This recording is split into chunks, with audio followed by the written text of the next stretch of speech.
അസ്സലാമു വറഹ്മത്തുള്ളാഹി വബറകാതുഹു. ദഫ്കളി സമഗ്ര പഠനത്തിന്റെ 23-ാം എപ്പിസോഡിലേക്ക് ഏവർക്കും കൃത്യമായ സ്വാഗതം. ഇന്ന് ലഭിച്ചിരിക്കുന്ന ചോദ്യം സംഘടനാ ഗാനങ്ങൾ ദഫ്കളിയിൽ ആലപിക്കാൻ പാടുണ്ടോ എന്നതാണ്. ഇതിന്റെ ഉത്തരത്തിലേക്ക് പോകുന്നതിന് മുമ്പ് ഞാനൊരു കാര്യം പറയട്ടെ. ഇത് കേൾക്കുന്ന പലരും ഓരോ സംഘടനയിൽ പ്രവർത്തിക്കുന്നവരായിരിക്കാം, അല്ലെങ്കിൽ പ്രവർത്തിക്കാത്തവരായിരിക്കാം. എങ്ങനെയാണെങ്കിലും ഇത് നമ്മൾ കാണുന്നത് വിശാലമായ കാഴ്ചപ്പാടോട് കൂടി വേണം ഇതിന്റെ ഉത്തരത്തെ നമ്മൾ നോക്കി കാണാൻ എന്ന് പ്രത്യേകം ഉണർത്തുകയാണ്. അതായത് ദഫ്കളിയുടെ ഒരേ ഒരു ഇസ്ലാമിക് നിയമം എന്ന് പറയുന്നത് ഇസ്ലാമിക നിയമങ്ങൾക്ക് വിധേയമായിരിക്കണം എന്ന് പറഞ്ഞാൽ ഇസ്ലാമിക വിരുദ്ധമായിട്ടൊന്നും ഇതിലുണ്ടാവാൻ പാടില്ല എന്നതാണ് ഇതിന്റെ ഏക നിയമം. മതപരമായ നിയമം ഇത് മാത്രമാണ്. എന്നാൽ കാലാന്തരങ്ങളിൽ മാറി മാറി വരുന്ന പാലിക്കപ്പെട്ടു വരുന്ന ആചാര്യന്മാരാൽ അംഗീകരിക്കപ്പെട്ടു വരുന്ന ഈ ചില ചട്ടങ്ങളുമാണ് ഉള്ളത് എന്ന് നമ്മൾ മുമ്പ് നേരത്തെ സൂചിപ്പിച്ചിട്ടുണ്ട്.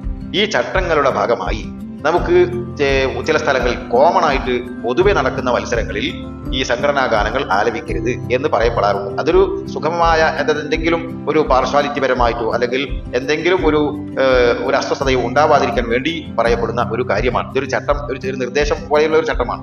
ഈ ചട്ടം പാലിക്കപ്പെടുന്നതിന് വിരോധമില്ല. കാരണം കേരളത്തിൽ 4 സുന്നി സംഘടനകളുണ്ട്.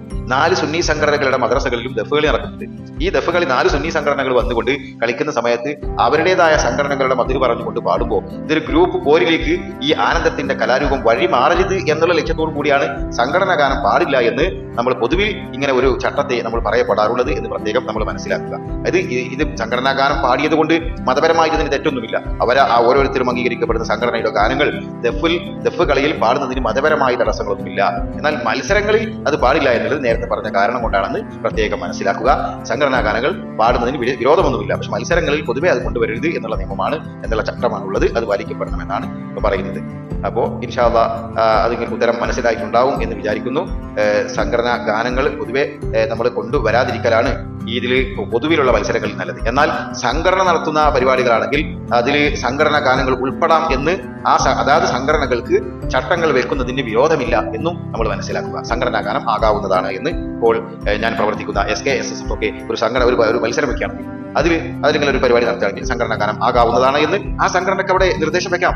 അത് പാലിച്ചുകൊണ്ട് ടീമിന് കളിക്കാം. അതൊന്നും ദഫ്കളിയുടെ ഇസ്ലാമിക നിയമത്തിന് വിരുദ്ധമല്ല. ഇസ്ലാമിക നിയമങ്ങൾക്ക് വിധേയമായിരിക്കുക എന്നുള്ള ഒറ്റ നിയമമാണ് ദഫ്കളിക്കുള്ളത്. പിന്നെ ചട്ടങ്ങളാണുള്ളത്. അത് കാലാന്തരങ്ങളിൽ മാറും, സാഹചര്യങ്ങളിൽ മാറും. അതൊക്കെ നാം മനസ്സിലാക്കുക. എല്ലാവർക്കും നല്ലത് ചിന്തിക്കാനും നല്ലത് പഠിക്കാനും ഈ പ്രോഗ്രാം ഉപകരിക്കട്ടെ എന്ന് പ്രത്യാശിച്ചുകൊണ്ട് പ്രാർത്ഥിച്ചുകൊണ്ട് ശുക്രാൻ. അസ്സലാമു അലൈക്കും വറഹ്മത്തുള്ളാഹി വബറകാതുഹു.